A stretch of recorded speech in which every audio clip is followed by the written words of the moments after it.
Hello friends, नमस्कार। स्वागत है आपका बहुत बहुत शुभजीत की बगिया में। हार्दिक स्वागत।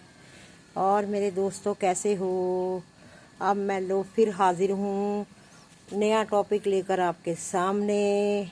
शाम का समय है, 6 बज चुके हैं और बड़ा ही सुहावना मौसम है। इस टाइम गर्मी जो है जा चुकी है, नहीं तो इस समय छत पर आना जो है नामुमकिन होता था, है ना।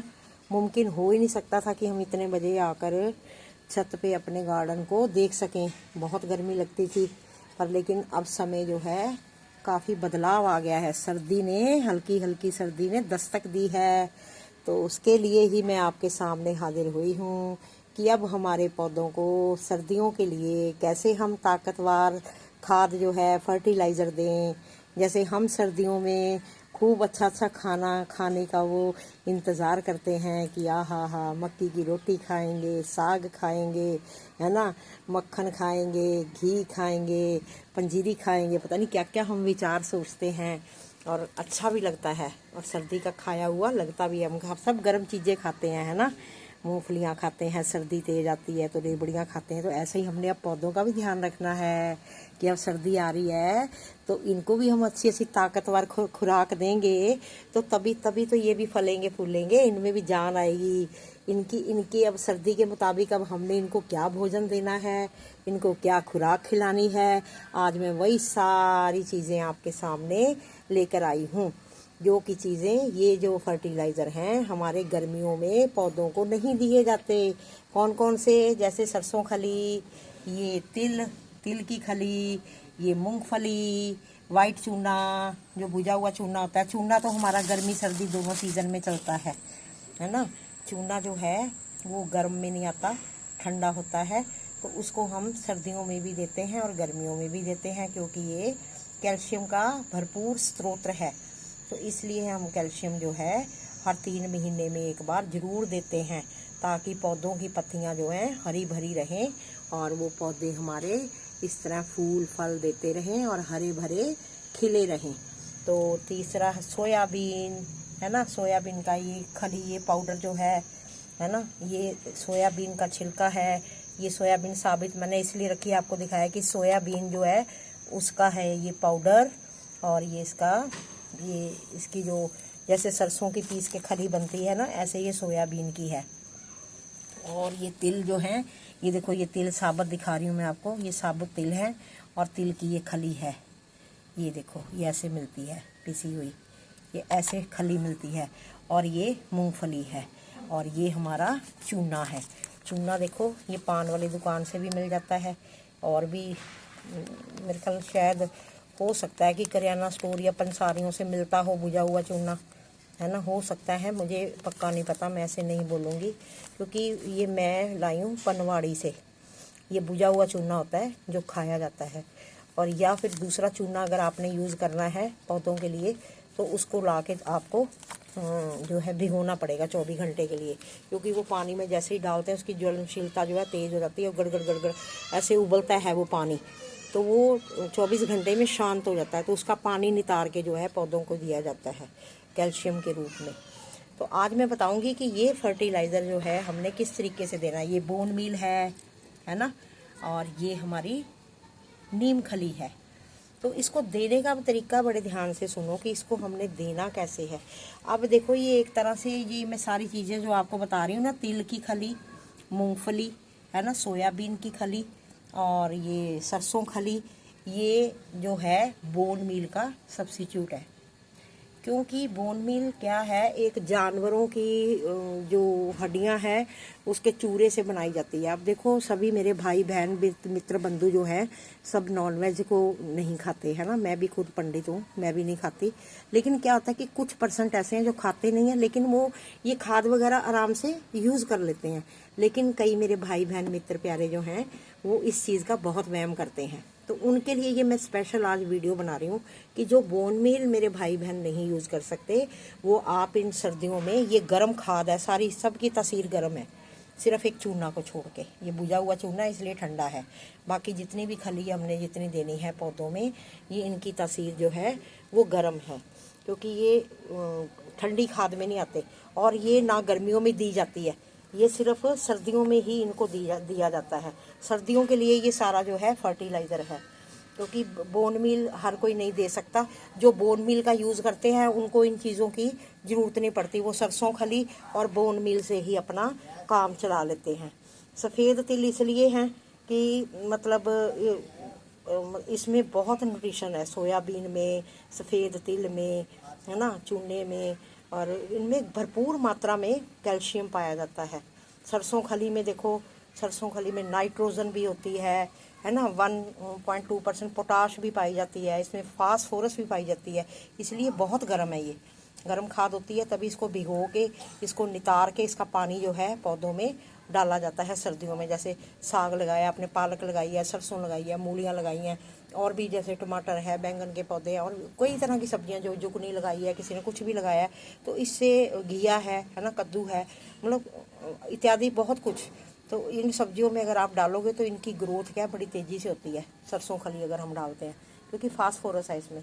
तो उसके बाद मूंगफली, मूंगफली में क्या है, इसमें आयरन है ना, इसमें कैल्शियम है। दूसरा सबसे बड़ी बात जिंक है, इसके अंदर जिंक पाई जाती है, और विटामिन भरपूर मात्रा में है। कौन कौन से हैं, विटामिन ई भी है, विटामिन बी भी है, भरपूर मात्रा में पाया जाता है। छत के लिए, गार्डनिंग करने के लिए हमें ना जैविक उर्वरक के रूप में इन चीज़ों का प्रयोग करना पड़ता है, क्योंकि हम ऑर्गेनिक खेती करते हैं, कोई रासायनिक खेती तो करते नहीं।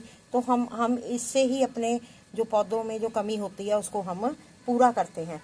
तिल है, तिल में भी क्या पाया जाता है, ये तिल है वाइट, है ना, इसमें आप मिले जुले तिल भी ले सकते हो दोस्तों, ये ज़रूरी नहीं कि वाइट, और मिले जुले तिल भी आप घर में भी बना सकते हो, इसकी खली पीस के इसको तैयार कर सकते हो, नहीं तो बाज़ार से भी मिलती है तिल की खली। और इसमें भी देखो मैग्नीशियम है, इसमें आयरन है ना, कैल्शियम है, जो पौधों की वेन्स जो होती है ना, पीछे पत्तों को उल्टा करो, और ये देखो ये इनकी जो ये वेन्स होती हैं, ये वाली, ये वेन्स है ना इनकी, ये वाली, है ना, ये इनकी मजबूत होती हैं। जैसे हमारे शरीर में हड्डियां हैं, कैल्शियम खाते हैं ना बोन्स को हम पक्का करने के लिए, तो ये मैग्नीशियम जो है इसका काम करता है। ये जो है, ये हमारे पत्तों के नीचे जो ये, इसके द्वारा ही तो पोषण मिलता है पत्तियों को। संश्लेषण क्रिया जो होती है इन्हीं के पत्तों के द्वारा ही तो होती है। धूप लेते हैं तो सारी ये जड़ें तो देखो मिट्टी के अंदर होती हैं, लेकिन ये सारी क्रिया कहाँ से होती है, पत्तों के द्वारा होती है। तो इसलिए सोयाबीन, अच्छा आगे सोयाबीन है हमारी, ये देखो, ये सोयाबीन में बहुत कुछ है, इतनी हम खाते हैं, हमारे लिए कितनी फ़ायदेमंद है, तो पौधों के लिए भी वही चीज़ है, पौधों को भी वो सारी ज़रूरत चाहिए जो हमें चाहिए। तो इस सोयाबीन में भी देखो तांबा है, जिंक है, फास्फोरस है, मैग्नीशियम है, ये सब कुछ पाया जाता है।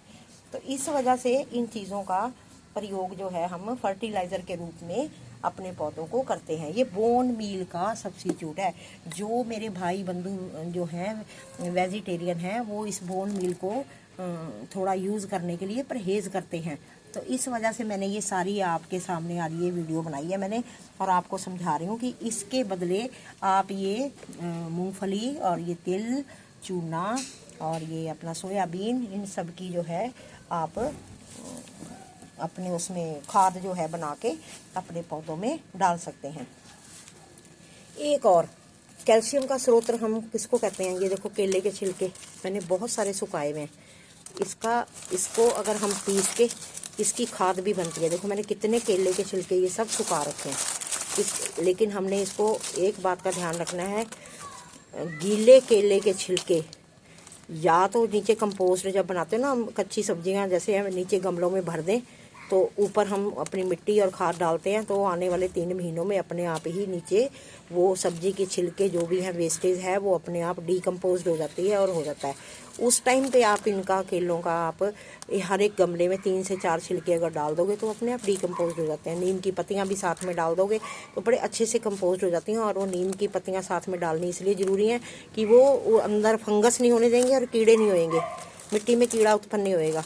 इस वजह से आपको नीम खली जो है ना वो बता रही हूँ मैं आपको, ये नीम की पत्तियाँ डालो या नीचे नीम की 1 मुट्ठी का छाना दो। अगर आप कच्चे केले के छिलके बीच, जैसे तुरंत केला खाया तो उसके छिलके होते हैं ना, वो अगर आप यूज़ कर रहे हो नीचे वैसे ही सब्जियों के साथ डाल रहे हो, तो उस टाइम पे नीम खली का ज़रूर प्रयोग करना आप, या नीम की पत्तियाँ सूखी भी, जब भी हमने गमले भरने हैं, इस चीज़ का ध्यान रखना कि पत्ते जो भी हमने प्रयोग करने हैं वो हरे नहीं होने चाहिए, ठीक है। वो हमारे सूखे हुए पत्ते होने चाहिए, वो हम अपने गमलों में डाल सकते हैं। लो जी, अब आते हैं हम इस खली का कैसे हमने प्रयोग करना है। इस चीज़ को हमने बराबर बराबर मात्रा में लेना है।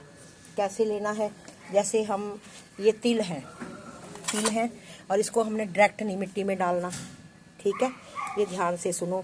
अब इसको हमने डायरेक्ट मिट्टी में नहीं डालना। कैसे डालना है, ये देखो। अब ये है तिल, ये हो गए तिल, ठीक है। ये हो गया आपका चूना, ठीक है। और ये है मूंगफली, है ना। मूंगफली पिसी हुई होनी चाहिए जैसे अब। और ये सोयाबीन जैसे ये पिसी हुई है ना। और ये सरसों खली। अब हमने बराबर बराबर मात्रा में 100 ग्राम लेनी है। अब ये जैसे 2 लीटर पानी है, ये 2 लीटर पानी है, इसमें हमने, अब मैं कम मात्रा वाली बता रही हूँ आपको। अगर आपने ज़्यादा मात्रा में बनानी है तो 5 लीटर के हिसाब से आपने डालनी है 100 ग्राम, ठीक है। ये सारी चीज़ें 100 ग्राम डाल के 5 लीटर पानी में 2 दिन 2 रात के लिए भिगो के रखना है, भिगो के रखना है। और उस पानी को हमने क्या है, पौधों के बीच में देना है। पौधों के ऊपर स्प्रे नहीं करना, हमने उसको मिट्टी में देना है, मिट्टी में डालना है उस पानी को। अब जैसे ये अब मेरा 2 लीटर है, 2 लीटर है ना, तो इसमें मैंने क्या करना है, जैसे ये 1 चम्मच है, ये हमने ये सपोज करो हमने ये 1 चम्मच ले लिया। मैं इनमें डाल बैठी हूँ, मैं अपने पौधों के अभी ये 2 दिन पहले मैंने डाला सारा बना के, तभी ख़त्म है ये। तभी मेरी ये मूंगफली ना पीसी नहीं हुई। बाकी मेरे ये जो पीसे पड़े थे पाउडर में सारे ये लिफाफे में से निकाल के लाई हूँ। ये जैसे ये अब 1 चम्मच है चूना, ठीक है ना। ये चूना इसमें 2 लीटर में डाल दिया। और उसके बाद इसी तरह ही ये 1 चम्मच ये तिल डाल दिए। इसी तरह ही सोयाबीन, ये आपने 1 चम्मच लेनी है। ये आपने सोयाबीन 1 चम्मच लेनी है, ये भी डाल दी हमने, ठीक है ना। इसी तरह ये सरसों खली का इतना टुकड़ा हमने ये लेना है, ये भी इसमें डाल देना है, क्योंकि 1 चम्मच के हिसाब से हम डाल रहे हैं तो उतना ही हमने डालना है। ये जब ये चीज़ें हम सारी डाल लेंगे, डालने के बाद इसको हमने ऐसे हिला देना है। ये इसको खाद को हमने पूरे अच्छे से हिलाना। ये गरम, सारी जितनी भी खादें हम डाल रहे हैं गरम डाल रहे हैं। सिर्फ एक चूना बीच में जो है वो आपको, वो हर सीज़न में आप डाल सकते हैं, लेकिन वो भी हम ज़्यादा मात्रा में नहीं। वो भी चूना डालने का गैप होना चाहिए, हर 2 महीने के अंतराल में आप चूना जो है पौधों में दे सकते हैं, इससे ज़्यादा नहीं। यहाँ आप सोचें कि हर 15 दिन में या 10 दिन में खाद ये दे देंगे चूने की, चूने का पानी देंगे, नहीं, ऐसा नहीं करना हमने। तो ये समझ आ गया आपको। ये हमने 2 लीटर पानी में ये 1 चम्मच डाला है सारा। तो ये ऐसे ही मूंगफली का पाउडर जो होगा वो भी आपने 1 चम्मच डालना है। अब हमारी कौन कौन सी खाद होगी, तिल की हो गई, मूंगफली की होगी, सोयाबीन की होगी, चूना होगा, सरसों खली होगी, ये बोन मील का सब्स्टिट्यूट हो गया आपके सामने। ये सारा आपने 1 चम्मच जो है 2 लीटर पानी में डालना है और इसको 24 घंटे के लिए भिगो के रखना है। भिगोने के बाद इस पानी को हमने छान लेना है। छानने के बाद आपने इस पानी को और दुगना पानी मिलाकर, जितना ये 2 लीटर है इसमें 2 लीटर और पानी मिलाकर, डायरेक्ट नहीं देना, 2 लीटर और पानी मिलाकर, यानी कि आपका हो गया ये 4 लीटर। इस 4 लीटर पानी को हमने अपने गमलों के अनुसार जितना भी ज़रूरत है वो 1 गिलास जो भी है हम अपना इन पौधों को पानी देंगे। फिर देखना पौधों की कैसी जान आएगी और बोन मील की आपको ज़रूरत ही नहीं पड़ेगी, ठीक है। जो मेरे भाई बहन जो वेजिटेरियन हैं वो अपना इस चीज़ को, इन खली को आप प्रयोग करके अपने पौधों की बढ़ोतरी और ग्रोथ जो है बड़ी अच्छी कर सकते हो। फ्लावरिंग भी अच्छी होएगी, फ्रूटिंग भी अच्छी आएगी, किसी चीज़ की कमी नहीं होगी और हरियाली रहेगी। पौधे बिल्कुल हरे भरे रहेंगे, चाहे जितनी मर्जी ओस गिरे आपके पौधों पे, जितने मर्जी जाड़ा आगे आएगा, जो भी आएगा, बिल्कुल भी आपके पौधे मुरझाएंगे नहीं, ना इनके पत्तों में कोई खराबी आएगी। बहुत बेस्ट खाद है ये, सबसे बेस्ट। आप आजमा के देखना। और मैं सर्दियों में ये वाली खाद सारी तैयार करके ऐसे ही हर महीने में 1 बार, सिर्फ महीने में 1 बार ये खाद जो है आपने देनी है। हाँ, सरसों खली आप ये अकेली अगर देनी है तो ये भी आप महीने में 1 बार इससे ज़्यादा नहीं। जैसे 5 लीटर पानी में 100 ग्राम सरसों खली डालकर, और अपने जितने भी कद्दू, घिया, जितने भी ये पौधे हैं, है ना, बेल वर्गीय, बैंगन है, जैसे हैं, आगे सरसों है, पालक लगाई हुई है जिन्होंने, मेरे भाई बहनों ने, हैं, तो वो सभी अपने जो हैं इन पौधों को सरसों खली महीने में एक बार आप दे सकते हो। और बहुत गर्मैश वाली ये खाद होती है और बहुत ही फ़ायदेमंद खाद है। आपके पौधों की ग्रोथ और फ्रूटिंग बहुत अच्छी होएगी। और मेरी जानकारी कैसी लगी आपको, और आपका प्यार और सत्कार जो मुझे बहुत मिल रहा है, आपका बहुत बहुत तहे दिल से इतना धन्यवाद। जो मेरी वीडियोस देखते हैं, मेरे गार्डनर भाई बहन भी देखते हैं, उनका तहे दिल से धन्यवाद। मेरे पास शब्द नहीं है कि मैं किन शब्दों में और भी ज़्यादा आपका धन्यवाद करूं। इसी तरह मेरे साथ जुड़े रहें और मेरे वीडियो को लाइक करें। कोई चीज़ नहीं समझ आती कमेंट ज़रूर करें, ताकि मैं उसका जवाब दे सकूं कि हाँ क्या चीज़ है, किस चीज़ की जो आपको ठीक नहीं लगा, उसके लिए मैं उसको सुधारूंगी और आपको बताऊंगी कि हाँ ये ऐसे नहीं तो ऐसे होना चाहिए। और बाकी जो मेरे वीडियो पर इस समय नए हैं मेरे भाई बहन बंधु, जितने भी मित्र और जो भी नए हैं, वो मेरी वीडियो को प्लीज़ सब्सक्राइब करें, ताकि आने वाले नई वीडियो का नोटिफिकेशन सबसे पहले फटाफट आपके पास पहुंचे, ताकि वो आप हर तरह की इस तरह की जानकारी जो है आप ले सकें। नमस्कार, धन्यवाद, खुश रहो, खुशियाँ बांटो।